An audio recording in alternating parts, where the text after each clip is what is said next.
Assalamualaikum warahmatullahi wabarakatuh. Perkenalkan, nama saya Nugroho Satratomo Purnomo, NIM P300190182. Assalamualaikum warahmatullahi wabarakatuh. Perkenalkan, nama saya Safero, dari kelas D, NIM B300190192.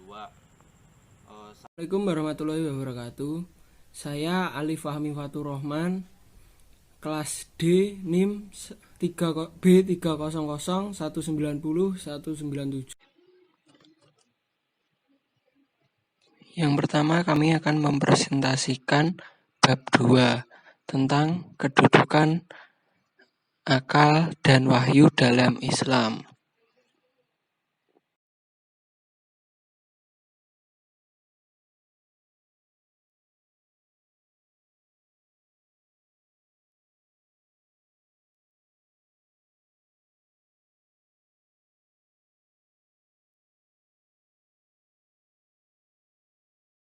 Sebagai pengantar, cukup banyak isyarat-isyarat Al-Quran tentang dorongan penggunaan akal, dengan penekanan bahwa penggunaan akal adalah merupakan barometer bagi keberadaan manusia.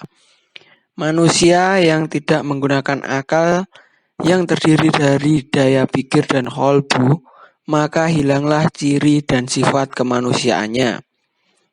Al-Quran memberikan tuntunan tentang penggunaan akal dengan mengadakan pembagian tugas dan wilayah kerja pikiran dan qalbu.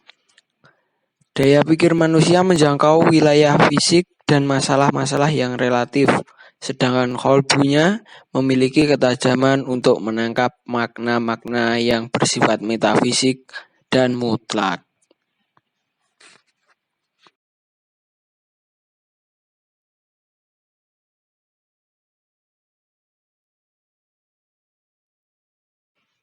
Akal sendiri memiliki kedudukan dan fungsi sebagai berikut. Ada 4. Yang pertama adalah akal yang menjadi alat yang strategis untuk mengungkap dan mengetahui kebenaran yang terkandung dalam Al-Quran dan Sunnah Rasul. Yang kedua, akal merupakan potensi serta modal yang melekat pada manusia untuk mengetahui maksud-maksud yang tercakup dalam pengertian Al-Quran dan Sunnah Rasul. Yang ketiga, akal juga berfungsi sebagai alat yang dapat menangkap pesan dan semangat Al-Quran dan Sunnah untuk acuan dalam mengatasi dan memecahkan persoalan umat manusia dalam bentuk ihtijat.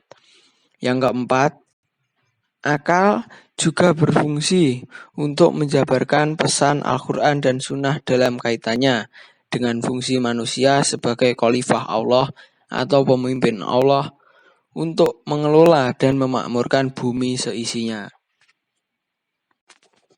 Fungsi serta kedudukan wahyu dalam memahami Islam sebagai berikut. Yang pertama, wahyu sebagai dasar dan sumber pokok ajaran Islam.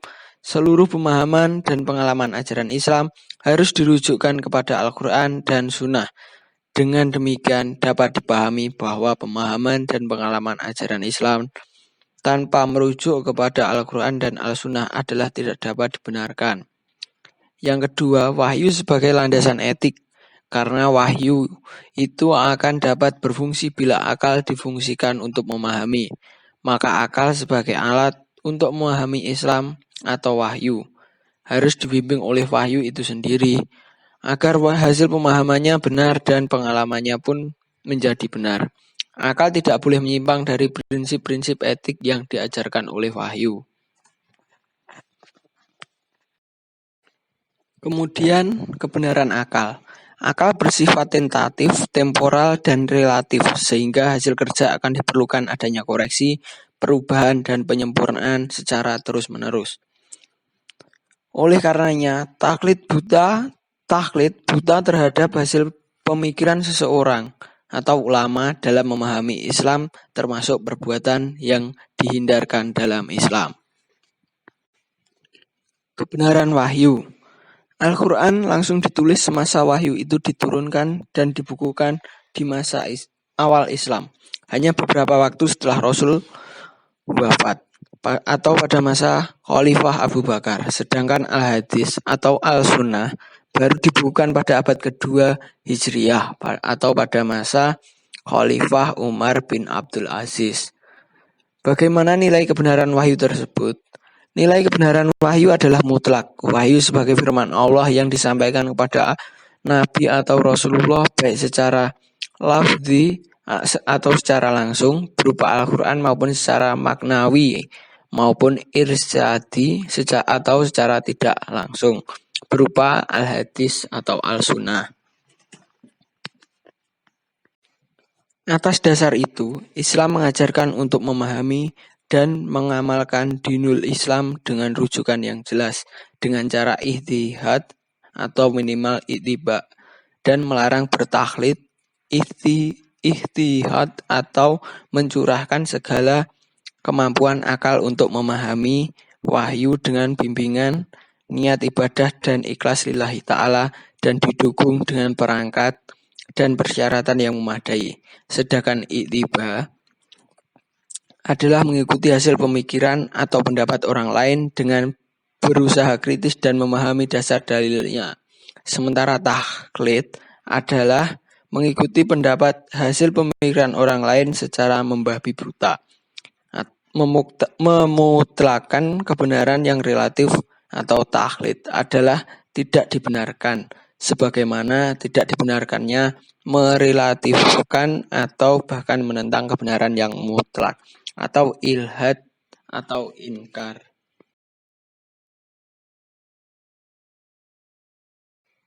Sedangkan hubungan akal dan wahyu sendiri, yaitu meletakkan akal dan wahyu secara fungsional, akan lebih tepat dibandingkan struktural, karena bagaimanapun akal memiliki fungsi sebagai alat untuk memahami wahyu, dan wahyu untuk dapat dijadikan petunjuk dan pedoman kehidupan manusia harus melibatkan akal untuk memahami dan menjabarkan secara praktis.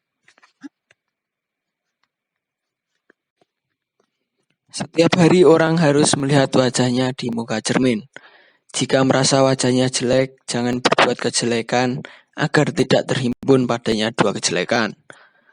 Begitu juga jika merasa wajahnya sempurna, jangan sampai wajahnya itu ternodai oleh kejelekan yang diperbuatnya. Kemudian rujukan dari pendapat para ulama.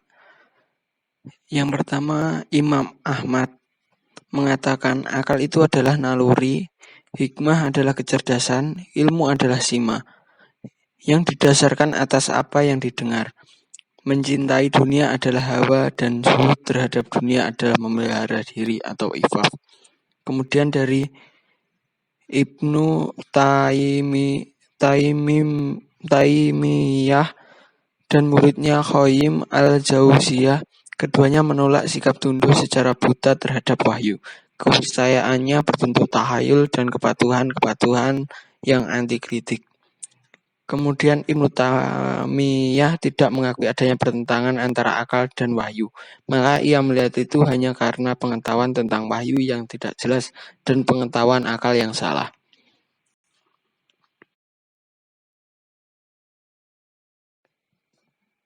Mari kita bercermin agar kita bisa mengintrospeksi diri kita sendiri dan agar menjadi pribadi yang lebih baik.